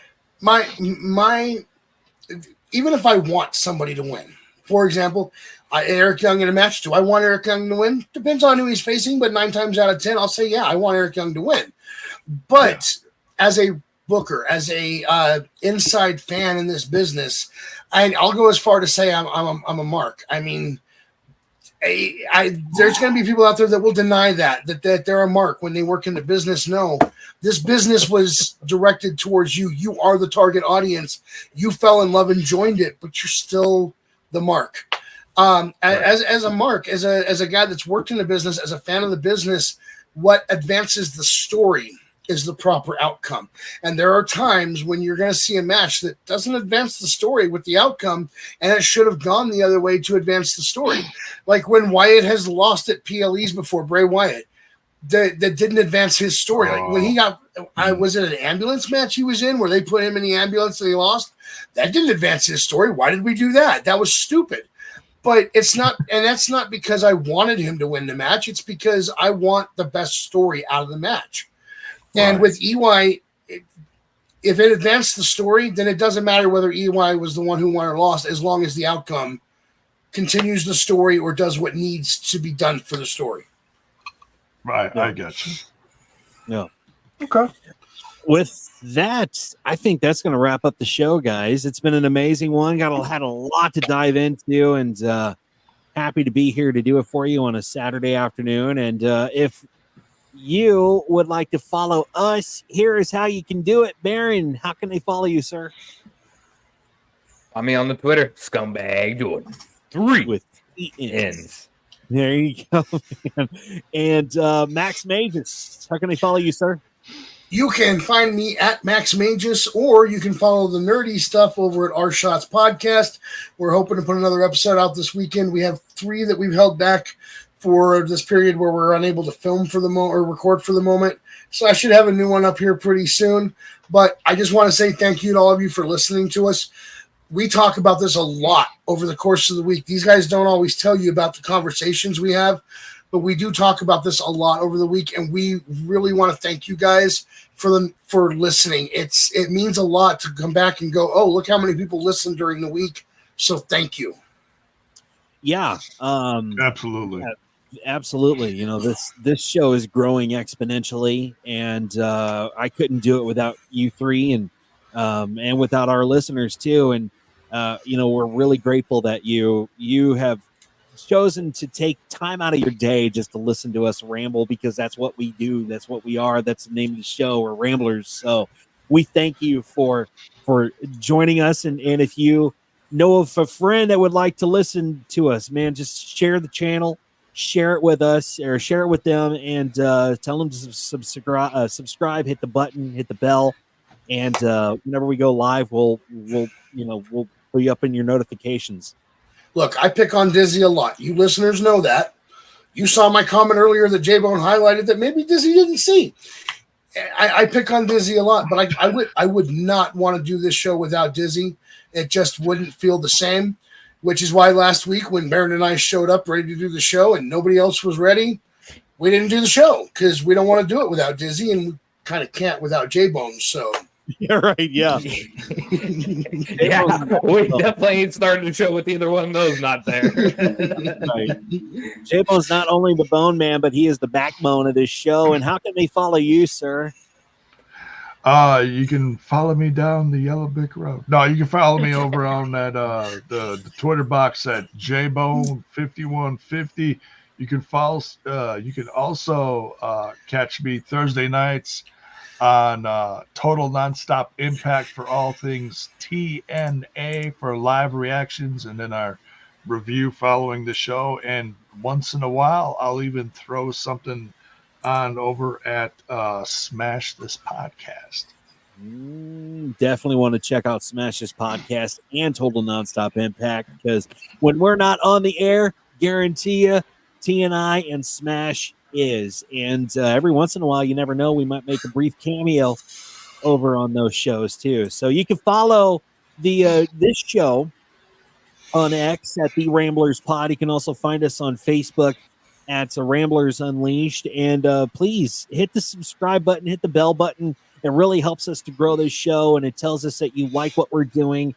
And you if you have any stories that you want to share with us, please do reach out to us either on Facebook or any one of us and share a story with us that you think that we should talk about on the show, because we do the show for you. You are the primary reason why all 4 of us are here on a Saturday, because not only do we love professional wrestling, we want to talk about it and how we think it should be better, but we love you, and we appreciate you for being here every Saturday and watching us throughout the week, every week when we do a show. So we greatly appreciate. I could be playing video games right now, but I'm here for you guys, not for Dizzy, not for J-Bone. Love you, Baron, but not even for Baron. I'm here for you, the listeners. Right. End the show here. I ain't taking this bullshit. Well, with that being said, well, now you can go play your Wii. Go play your Wii and things. I'm going to play WoW instead. Just don't. If you're going to do your, never mind. Thanks for tuning in today. We sure hope you appreciated the show. We'll be back again next week. Hopefully, same Rambler time, same Rambler channel. And until next week, enjoy professional wrestling. For whatever it may be. I don't care what promotion you watch. Enjoy it, and we'll talk to you soon. Peace. Send Dizzy Nickelback. No, please don't. Thanks for tuning in to Ramblers Unleashed. Follow the show on social media, subscribe to our YouTube channel, and click the bell icon for notifications of upcoming episodes. Shane's face, by the way, is what makes me think of when I think of Nickelback. Goodbye.